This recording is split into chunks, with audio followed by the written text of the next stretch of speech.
All right, my name is Captain Irving, and you're in F Troop. Now, oh, kitty.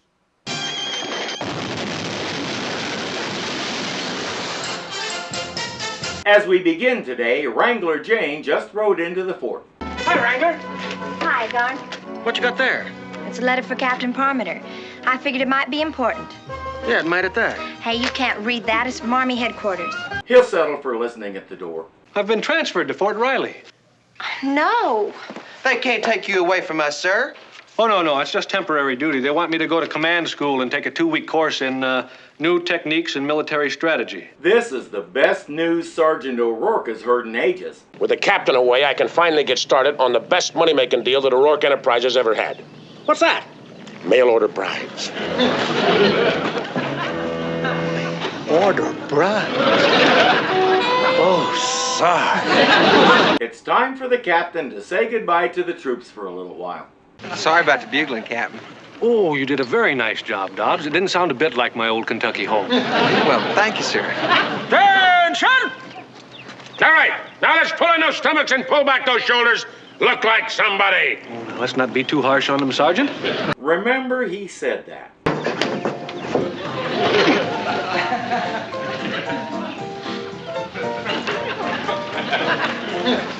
Charlie, look, I know you're the town drunk, but the saloon has only been open for 10 minutes. Charlie, you ought to be ashamed of yourself. Oh, nonsense. We're all very proud of Charlie. Why, we've got the fastest drunk in the West. Remember, he said that, too. He's off on the next stage. Let's get to work. Dobbs, you're first. What'll it be? Blonde, brunette, redhead, tall, short, fat, thin? We aim to please.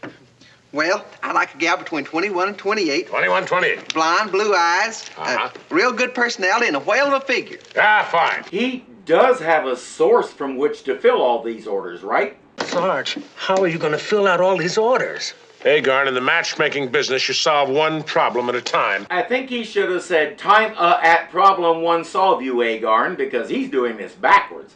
Later on, 4 brides are supposed to be arriving on the stage. We got the confirmation wire almost 2 weeks ago. Ah, but can you trust that man in Dodge City? Listen, he's got the biggest mail-order bride business in the territory. He just happened to be overstocked on blondes. He does have a source. Not a reliable one, but a source. Troop! Hut! Okay, who ordered the one with the mustache? Could you give me a hand, please, General Custer? General Custer! It's your sword, Captain. It's caught under the seat. Oh, yes. Thank you, sir.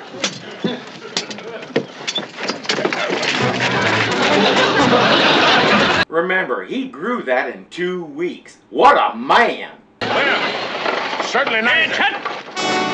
You'll speak when spoken to, Sergeant. Wilton! Wilton! This is military business, Jane. But I only wanted to say howdy. Later, Jane. But Out! Maybe a little too much man and not enough gentleman. That was unnecessary. And it only gets worse. He's become a clone of Custer, complete with spit, polish, and attitude.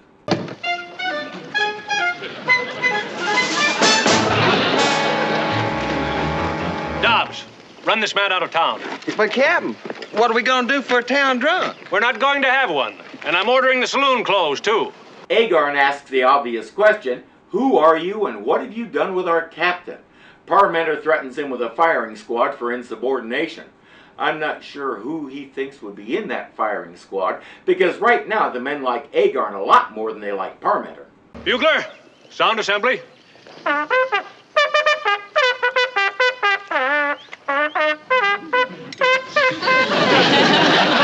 Sergeant? Yes, sir. Relieve this man of duty. But, Captain, I'm doing the best. And strip him of his bugle. That was just cruel. But this is what the great General Custer has made him into. You are the worst-looking group of soldiers in the history of the United States Army. With the captain's permission. You're out of uniform. If you don't get a regulation hat, I'm shipping you to the Mexican border. The regulation hat has much better balance. He can do a double flip with one of those. Sergeant, I would like to see if the gun crew can fire the cannon. And if they knock down the lookout tower, I want them all thrown in the guardhouse. Yes, sir. Gun crew, fall in.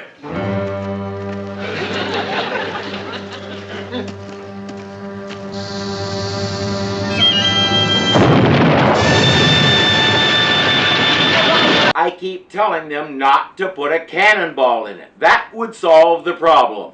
Until such time as F Troop can pass one of my inspections, every man is confined to the fort.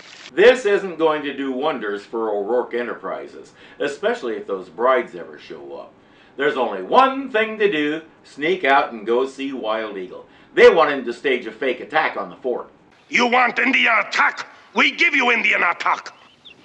Cost you $20. $20?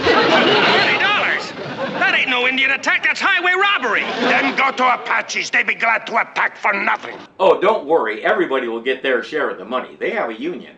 Next morning, Sergeant O'Rourke reports that nearly all the men have gone on sick call. The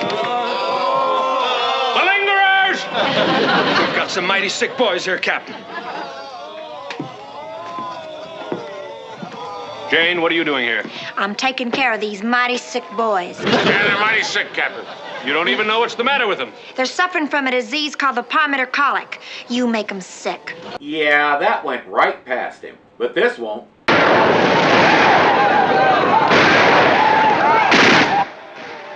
Indians. Get out of those beds, men. We're being attacked. They're all too sick to move. It's time to pull the trigger. Captain, there was a time when these men would have gotten out of these sick beds and gone to their grave for the old man. What old man? You, sir, you were the old man. The men used to call you the lovable old man behind your back. And now they call you Ironpants behind your pants. He doesn't understand, so let's explain it to him. It's changed, Wilton. Yeah, she's right, Captain. You're just not the same boy we sent away to camp. They start reminding him of things like how nice and encouraging he was to Dobbs. Dobbs, if the Confederate Army had had you for a bugler, we'd all be eating corn pone and hominy grits. They start reminding him of how nice he was to Charlie and how he didn't hold Jane off with his riding crop. It's working. I'm sorry about your headache, Dobbs. I hope it gets better. And that goes for your back, too, Duffy. And your farblungent tum-tum, too, Hoffenmuller. Don't you worry, you men. You just get well. The four of us will fight off those Indians. He's back. The men are out of their bunks and have their rifles ready to go drive off them engines. Nothing to worry about now, Captain. Your men will drive off those Indians. Yes, isn't it a good thing they were fully dressed? George Armstrong Parmenter might have had some questions about that. Wilton Parmenter is just glad they're okay.